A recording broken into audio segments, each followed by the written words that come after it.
Hello, Pirates, and welcome back. I'm Patrick. And I'm Patrick. And this is PNN.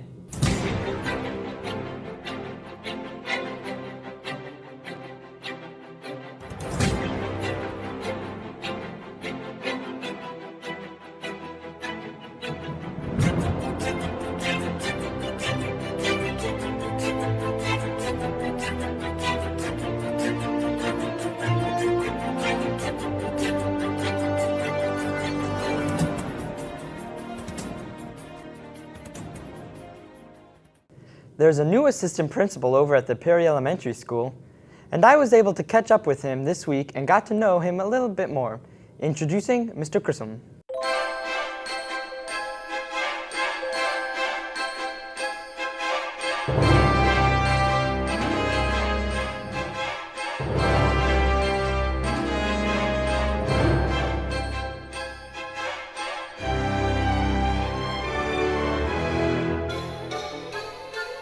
Perry is great.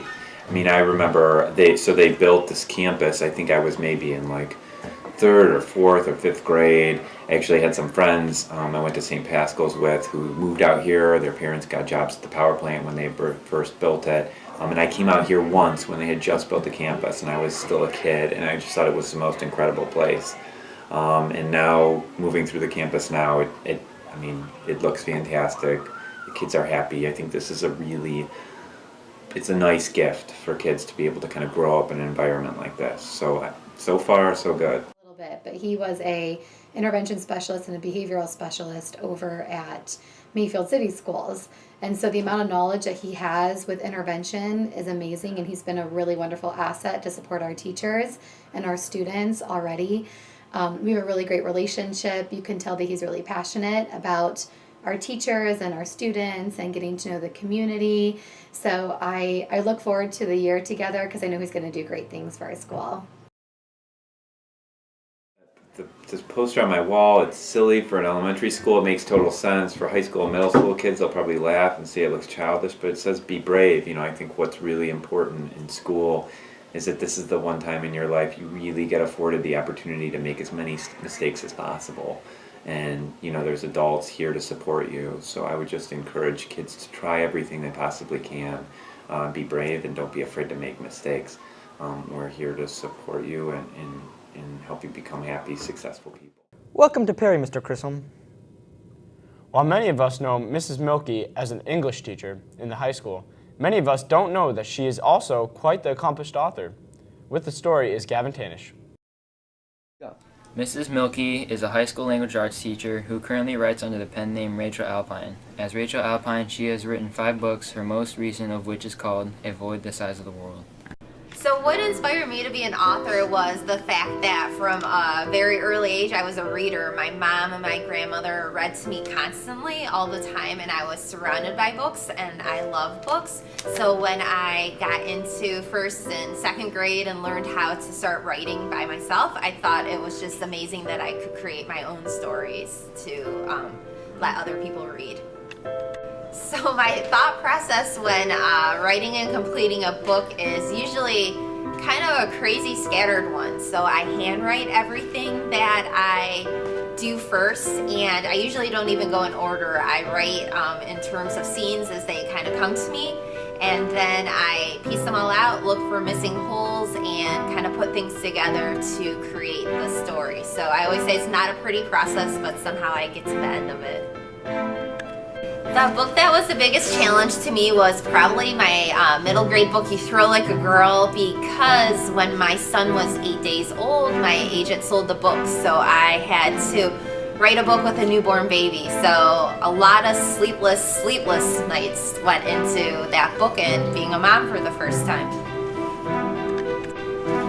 So being an author and a teacher is probably the ultimate job because I get to talk to my students about books and about writing every single day, and then I'm lucky enough to be able to go home and actually write books for the same audience that I teach. So it's ultimately the dream job for me. We are so fortunate here at Perry High School to have a teacher with Mrs. Milky's experience. She is a great resource here for our students. Coming up, we'll get an inside look into the planning for the Vietnam moving wall that is coming to town.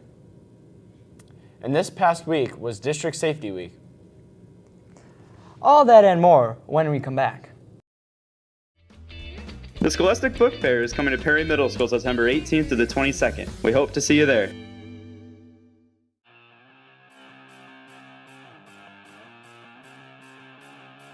We are ready to go. Yeah, it's a big game Friday. Always is, regardless of the records.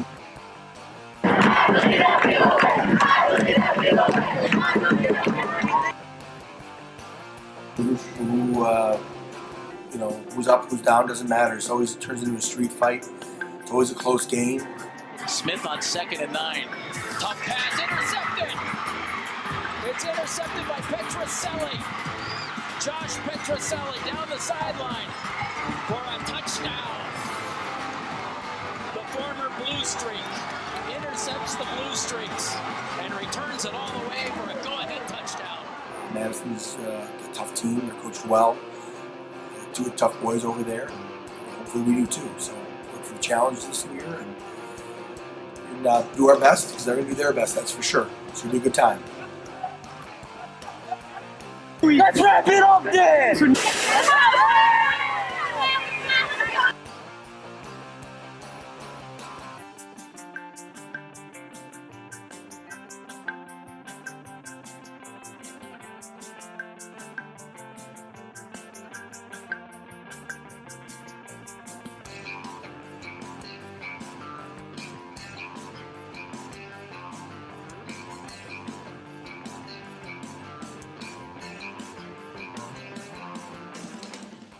Welcome back. The Vietnam Moving Wall is coming to Perry later this month. Here's a look at some things we are doing to prepare for this event.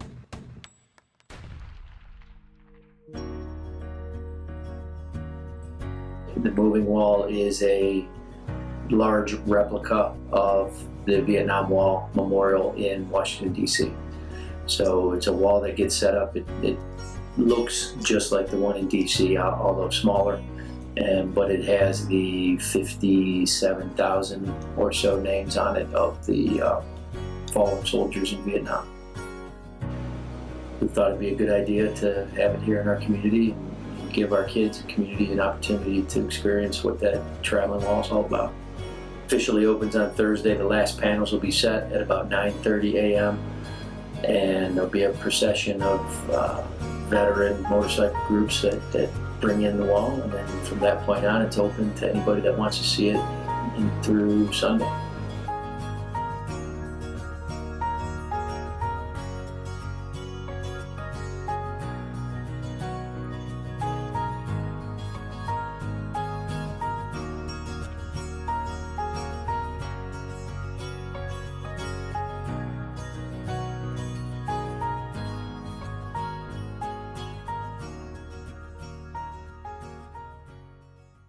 Keep an eye on the high school Facebook page and the district website for the Moving Wall schedule of events.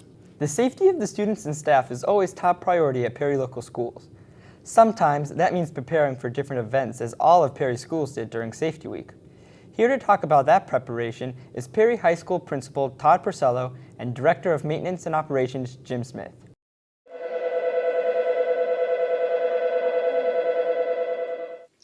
Safety Week is a scheduled events of safety throughout the district, beginning with fire drills, tornado drills, lockdown drills, and then a full-scale evacuation.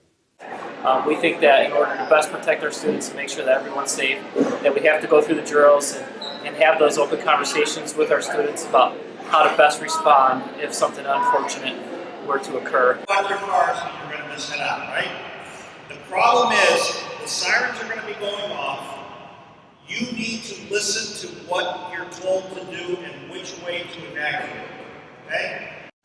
I would say that we learned to provide some more open lines of communication via the radio. We learned some flow patterns that we could improve upon. Those are major points. I think overall we had an excellent and outstanding week long of drills and ending with the evacuation. We're really pleased with it. Again, this concludes the drill. We're Perry Youth Football League, partnered with Perry Middle School and the Alpha Project to collect goods for our former teammate and classmate, Austin Queer. Austin and his family moved to Huffman, Texas a year and a half ago, and he used to play on our team here, and now he plays on his team down there, and unfortunately, his team's underwater. So we're loading up this truck, and we're sending supplies down to Huffman, Texas, and we're going to help out Austin's new team. I thought it was important to bring stuff because in Texas they suffered a lot from the hurricane, and it'd just be nice to supply them with this stuff to help. One of our players' dad, Aiden Collins, his dad, Charlie Collins, has generously donated the truck for us to use, and it's going to be driving it down for us. So we're also collecting money to give to Mr. Collins for gas, since it's going to be a 20-hour trip there and a 20-hour trip back. Well, I donated my time because the people in Texas are in dire need of help. Everything down there is gone. When a hurricane comes through, normally you got 2, 3, 4 counties that are destroyed. There's 37 counties down there that are under 50 inches of water. There are people down there that have lost everything, and why not? I mean, I don't know, it's a little sign of humanity. The great news is the elementary school, as of today, Thursday, have collected over $800, and the middle school, I believe, is at over $500. So Mrs. Hicks and I are going to go shopping, and we're going to buy things that they specifically need. I'm talking with the Huffman Youth Football president tonight, and he's going to let us know exact needs that they have, and we're going to go buy the stuff that they need. We are going to be at the Perry-Madison game with the truck in the bus loop, so bring anything you can think of that people might need, day-to-day items, cleaning supplies. Something that they need desperately is off bug spray. With all that standing water, they're having a really hard time controlling bugs, so that would be helpful. Anything to clean up, anything, like I said, to live day-to-day. Pop-top canned goods, so they don't even need a can opener, is ideal. We'll be there at 5:30, so as you're entering the game, just stop by and give us some goods. That's all for this edition of Pirate Nation News. Just a reminder that the Ridley Run is on Saturday, September 16th, and College and Financial Aid Information Night is on Monday, September 18th at 6:30 p.m. in the Goodwin Theater. Also, the Perry Middle School Fall Book Fair runs from September 18th to September 22nd. The Vietnam Moving Wall will be in the high school bus loop from September 21st to the 24th, and the Homecoming Parade is on September 22nd. We close today with some videos the media production class has been working on that bring awareness to some of the dangers of fake news and how you can help stop the spread of it. Thanks for watching, and go Pirates!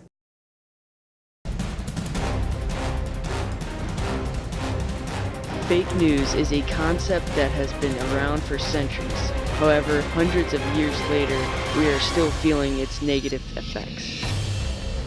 Although its earliest accounts could date back to early 1400s, fake news did not become an issue until more modern systems of informing the public became available. Before the internet, propaganda and yellow journalism were popular tactics used by governments and patriots during major wars to promote the success of their country. Fake news, propaganda, people want to steer you with saturating the TV, so forth and so on, with items that they want you to believe. They don't give the full realm.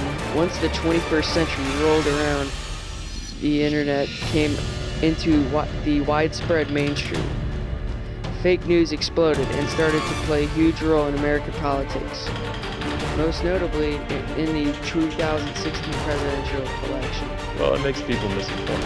They can think that something is a certain way, but in reality it's something entirely different. So a problem is it can create, false impressions of politicians, false impressions of world events that are happening. It can cause, negative feelings towards candidates or people that otherwise wouldn't be there.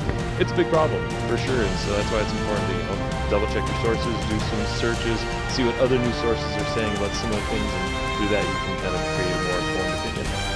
Fake news coming into the mainstream is hurting the American people.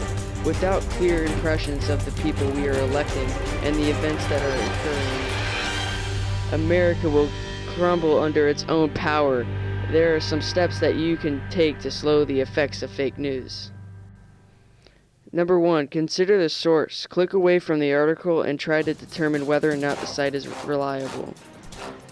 Number 2, don't simply trust the headline. Read the whole article. Number 3, quickly do a background check on the writer. Are they credible and trustworthy? And number 4, click on the links to the supposed sources and check how accurate they are.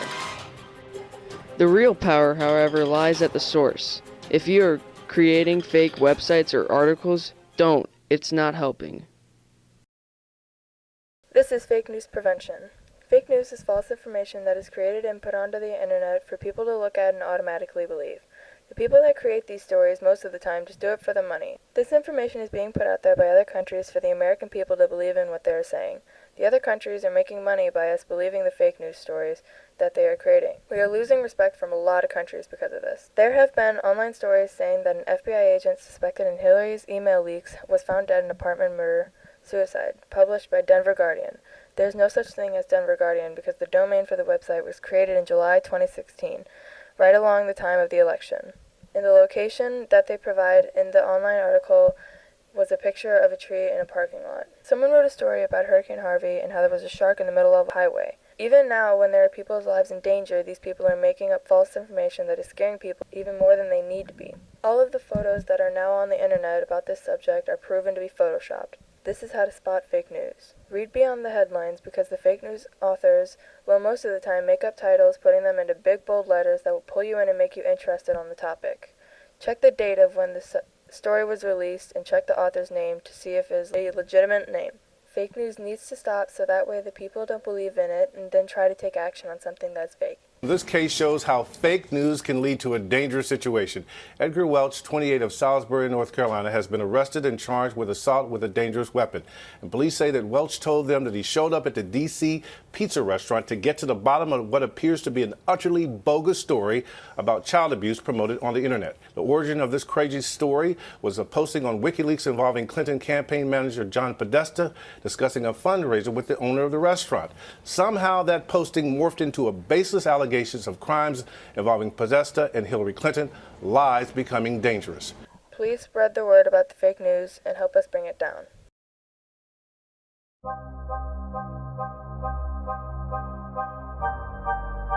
Fake news is news that is not authentic and usually has a very bizarre headline to catch a reader's eye. Fake news spreads by people sharing it on social media before taking the necessary steps to be sure if it's real. Whenever you are reading a news article, do you check to see if it's fake or not? Sometimes yes, and sometimes no. Sometimes I make sure it's from a reliable source, but other times I'll find myself reading something and be like, wow, this doesn't quite make sense. And then I'll check the source afterwards, but I'll have already wasted my time reading that article. I usually check who the author is, what website it's on, stuff like I check the facts, make sure they're good. And if none of that adds up, it's usually fake. So that's how I know if it's fake news or real news. Absolutely. You need to go to at least 3 sources. I like to go to one on the far right, far left, and then Reuters or something in the middle. If you just look at one news source and never broaden your horizon, then you are not doing justice to yourself as far as getting the right and good information. Do you think that fake news affects people's beliefs? Yes. I believe that fake news affects people's beliefs because it gives them the wrong idea. They start believing false information and they'll spread that information around, and before you know it, you've got a whole population of people believing something that's not true. Yes, news should not be any part of the belief system. News and facts are just what they are. They're news and facts. So people need to separate their emotions and look for what's truthful. And sometimes it goes against whatever their beliefs are, but at some point you have to be accepting that perhaps your beliefs or perceptions need to change. To prevent the spread of fake news articles, don't share the article until you are completely sure the news article is true. To make sure it's true, check multiple sources to confirm what the article says. Check if there's an author. Check the date to make sure it's not outdated. Check the web address. If it's .com, it might not be reliable. Check all of the links on the page to make sure they fit within the article. Ask a librarian or fact-checking site.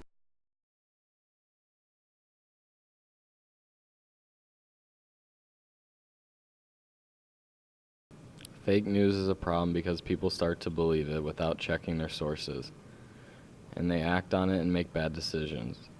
There can be fake news on the internet about presidents who are running, and it could cause people to change their mind on who they vote for, even if the news is fake. And there's a couple ways you can check that. The easiest way to check is do a simple Google search on it. Search on what that source is talking about, and then see what other sources are saying about it. Usually that's where you can see, it may have been the start of a truth, but then it's been, expanded into something much larger. The way in which I check my sources is I always look to see who wrote the article, and if I really need to go deeper, then I just check their history as far as who they work for and what their intentions are. You check for credible sources that have edu or .gov's websites. You also can go back and verify your sources. To check your sources, to make sure news is reliable, you should go to different websites and make sure that they all have the same story.